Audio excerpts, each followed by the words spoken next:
All right, we got the inspired part. Now let's get to work. He's new to the Tennessee Congress. Yes.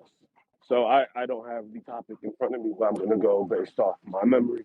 This young man, this brother, he decided to, on his first day inside of Congress as a newly elected official, represent by going in a traditional garb of African men called a dashiki.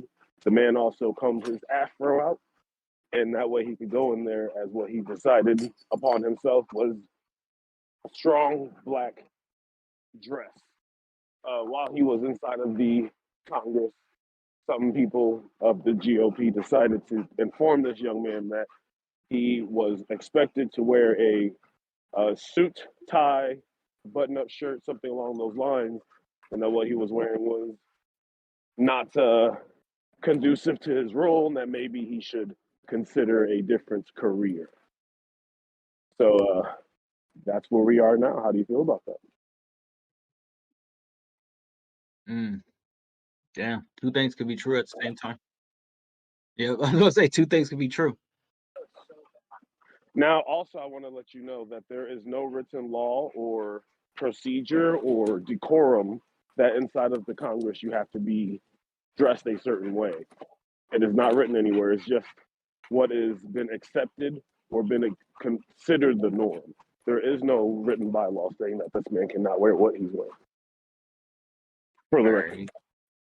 All right, but still, let's be let's yeah, but I don't know. This is a tough. What's tough? That is a traditional African garment worn by officials and people of high-ranking nobility. So I'm just saying, it's the equivalent of a suit in some other culture. Just saying. All right, but we're not in.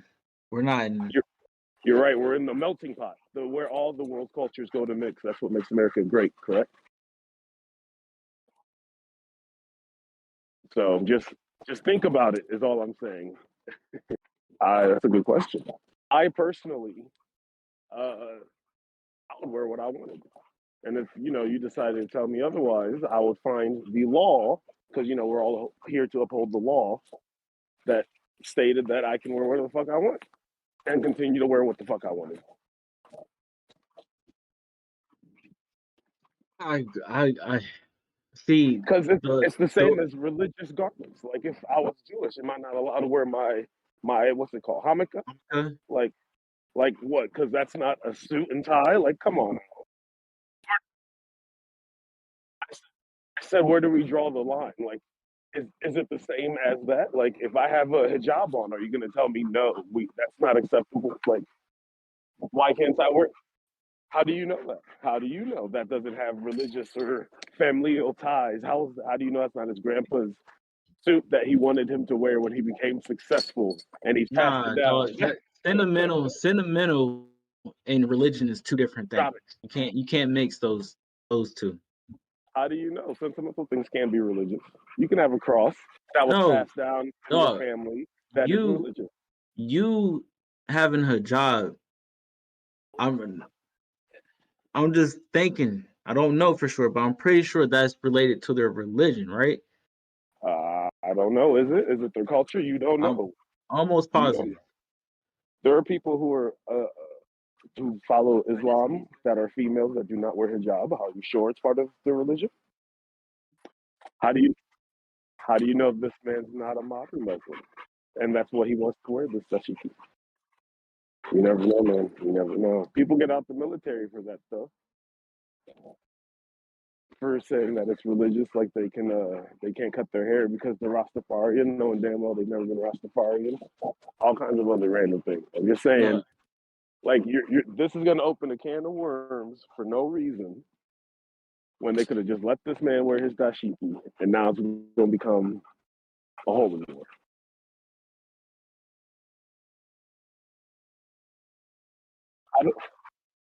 I don't think it matters at this point. Now that they made it a big deal, I think now he's going to argue that he feels he can't wear his dashiki and that he's being marginalized. Fair. LA, you are right in the sense that if there, I'm reading this right now. There is no written rules on attire. Fair, 100%. I'm okay with that. What's wrong with this is the ladies tried to stop him from going in wearing that. I think that's fucked up. And yes, he does have a point. If there is no, I'm a big. This is very black and white. Actually, it just got very black and white. Yeah. If there's no rules, bet where would you want? Right? I got you. Let me go ahead. Let me finish. What? Okay, so I was about to land on that. From laserinternational.org. Hold on. Go ahead. But I was about to literally go in on that, right? So I think that this is culture. What he's wearing, and this is culture. I don't think wearing Jordans and all of that shit is culture. I do everything else you just described is not culture. That's comfort. There's a difference.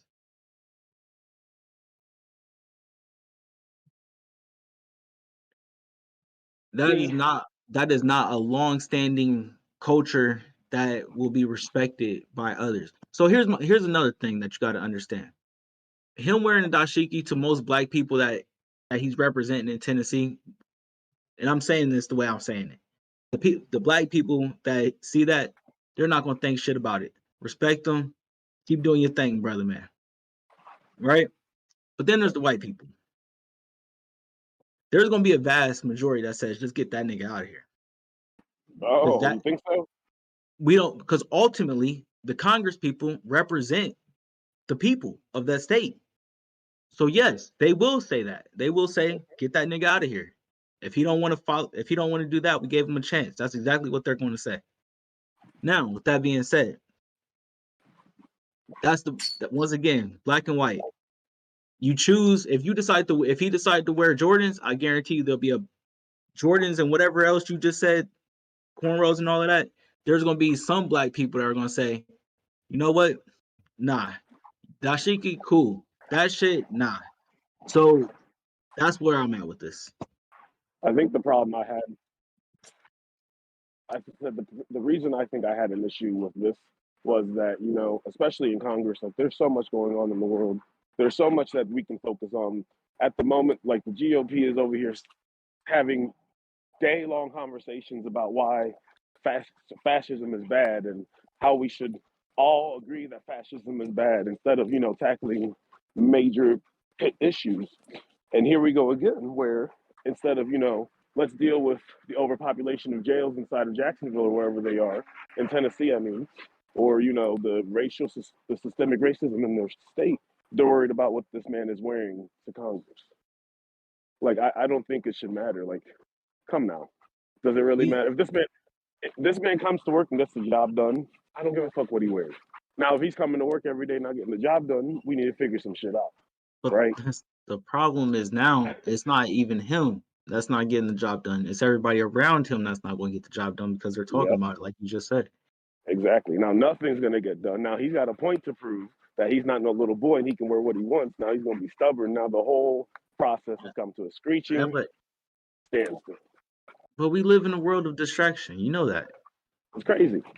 You watch too many magic shows to not know that they're doing something in front of us that is happening in one hand that we're not paying attention to. That is the whole damn trick.